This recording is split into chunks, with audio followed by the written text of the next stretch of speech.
Super এইটের মহা গুরুত্বপূর্ণ ম্যাচে ভারতের মুখোমুখি হতে যাচ্ছে বাংলাদেশ। এখন প্রশ্ন হলো যে বাংলাদেশ ঠিক কি ধরনের একাদশ নিয়ে ইন্ডিয়ার বিপক্ষে খেলবে। আমরা যেটা দেখেছি যে অস্ট্রেলিয়ার বিপক্ষে একটা পরিবর্তন ছিল একাদশে, জাকির আলী অনেকের পরিবর্তে শেখ মাহাদিকে খেলানো হয়েছে। এর আগে নেপাল এবং নেদারল্যান্ডসের বিপক্ষে বাংলাদেশ একই একাদশ নিয়ে খেলেছে, কিন্তু আমার কাছে মনে হচ্ছে যে ভারতের বিপক্ষে একাদশে পরিবর্তন আসতে যাচ্ছে এবং সেটা এক না, সেটা আমার কাছে মনে হয় একাধিক পরিবর্তন আসার সম্ভাবনা রয়েছে।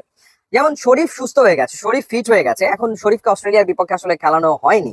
কেন হয়নি সেটা একটা প্রশ্ন। তবে তানজিম সাকিবের যে ফর্ম, আগের ম্যাচে তানজিম সাকিব যে বল করে এসছে নেপালের বিপক্ষে, তো সেই ক্ষেত্রে তাকে ড্রপ করাটা তো মুশকিলই ছিল বটে। কিন্তু শরীফ বাংলাদেশের পেস ইউনিটের টপ পারফর্মার, সেটাও ভুলে গেলে আসলে চলবে না। এখন আমরা প্র্যাকটিস ম্যাচ যেটা ভারতের বিপক্ষে খেলেছি এবং 60 রানে ম্যাচটা আসলে আমরা হেরেছিলাম, সেই ম্যাচে শরীফ 3.5 ওভার বল করে 26 রান দিয়ে 1 উইকেট নিয়েছিল। 6.78 ছিল তার ইকোনমি রেট। এবং শেখ মাহাদি 4 ওভার বল করে 22 রান দিয়ে একটা উইকেট নিয়েছিল, 5.55 ছিল তার ইকোনমি রেট। তো অস্ট্রেলিয়ার বিপক্ষে শেখ মাহাদিকে আমরা তো প্লেইং ইলেভেনে দেখেছি। আমার কাছে মনে হয় যে ইন্ডিয়ার বিপক্ষেও প্লেইং ইলেভেনে শরীফ আসলে ফিরছেন, শরীফ আসলে ফিরবেন। এখন প্রশ্ন হলো কার পরিবর্তে শরীফ খেলবেন। কারণ বাংলাদেশ কি 4জন ফাস্ট বোলার নিয়ে নেমে যাবে ভারতের বিপক্ষে? সেটা তো হবে বলে মনে হচ্ছে না। 3জন ফাস্ট বোলারই আসলে খেলবে এবং শেখ মাহাদি যেহেতু থাকবেন প্লেইং ইলেভেনে মনে হচ্ছে, তো সেই ক্ষেত্রে 4 ফাস্ট বোলার খেলানোর সুযোগ আসলে নেই। তো সেই জায়গাটাতে তানজিম সাকিবের যে পারফরমেন্স, তার যে রিসেন্ট ফর্ম, তানজিম সাকিবকে বাদ দেওয়ার সুযোগ আছে বলে মনে হচ্ছে না। এবং মুস্তাফিজুর রহমানকে আপনার আসলে খেলাতেই হবে। সেই ক্ষেত্রে হয়তো বা তাসকিন আহমেদকে রেস্ট দেওয়া বা তাসকিন আহমেদকে হয়তো প্লেইং ইলেভেনের বাইরে রাখা হতে পারে। এবং সেটা যদি হয়ে থাকে, সেটা আমার মনে হয় যে যৌক্তিক একটা ব্যাপারই ঘটবে।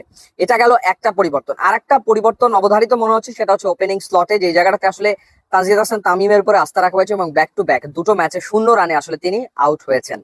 নেপালের বিপক্ষে একেবারে অবিবেচকের মতো একটা শট খেলে আউট হয়েছেন। অস্ট্রেলিয়ার বিপক্ষে মিচেল স্টার্ককে সামলাতে গিয়ে তিনি আসলে বোল্ড হয়ে ফিরেছেন 0 রান করে। সেই ক্ষেত্রে মনে হয় না ভারতের বিপক্ষে আর প্লেইং ইলেভেনে তানজিদ হাসান তামিমকে রাখা হবে। এখন সেইখানে সৌম্য সরকার আবারও ফিরবেন বলে মনে হয়। মানে সৌম্য সরকারকে অনেকেই নাম এরকম দিয়েছে শূন্য সরকার, কিন্তু তানজিদ হাসান তামিমেরও ব্যাক টু ব্যাক দুটো শূন্য হয়ে গেছে। তো শূন্য রিপ্লেস বাই শূন্য, এরকম কিছু একটা হলেও হতে পারে। তো সৌম্য সরকার যদি চলে আসেন, সেটা একটা পরিবর্তন।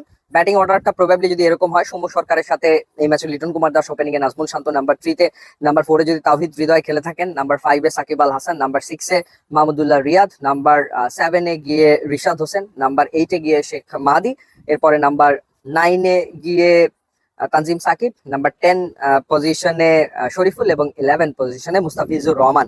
এরকম একটা প্লেইং ইলেভেন ভারতের বিপক্ষে হবে বলে বা হওয়া উচিত বলে আমার কাছে আসলে মনে হয় ডেফিনেটলি। সো দুজন বাহাতি ফাস্ট বোলার যদি থাকে, সেটা আসলে বোলিং ডিপার্টমেন্টে বেশ শক্তি যোগাবে। একই সাথে স্পিন অপশন হিসেবে রিশাদ তো রয়েছে। অস্ট্রেলিয়ার বিপক্ষে দারুণ দুটো উইকেট নিয়েছেন রিশাদ হোসেন। শেখ মাহাদি ইকোনমিক্যাল ছিল অস্ট্রেলিয়া গেছে, ভারতের বিপক্ষে ওয়ার্ম আপ ম্যাচেও ইকোনমিক্যাল ছিলেন। তাকে খেলালে স্পিন ডিপার্টমেন্টেও ভেরিয়েশন আসবে। সাকিব আল হাসান বল করেননি অস্ট্রেলিয়ার বিপক্ষে, কেন কি কারণে কে জানে। সাকিবও আসলে থাকলো।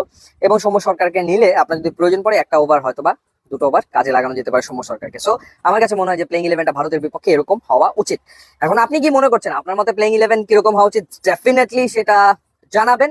এবং একই সাথে আপনি প্রেডিক্ট করে পুরস্কারও জিতে নিতে পারেন নগদের সূচনা। সেক্ষেত্রে নগদের অ্যাপে গিয়ে খেলা হবে, নগদের সেগমেন্টে গিয়ে আপনাকে আসলে প্রেডিক্ট করতে হবে। প্রত্যেকটা ম্যাচ নিয়ে আপনি 10টা প্রেডিকশন করতে পারবেন। সর্বোচ্চ প্রেডিকশন যার মিলে যাবে, তার জন্য থাকছে ডেইলি, উইকলি এবং mega prize, smartphone, smart TV এবং বাইক। মাথায় রাখবেন, ম্যাচ শুরুর 1 ঘন্টা আগে কিন্তু উইন্ডোটা বন্ধ হয়ে যায়। ইউটিউব এবং ইনস্টাগ্রাম লিঙ্ক আমার পেজে দেওয়া আছে। আপনারা যদি যোগ দেন তাহলে খুবই খুশি হবো। And thanks for watching.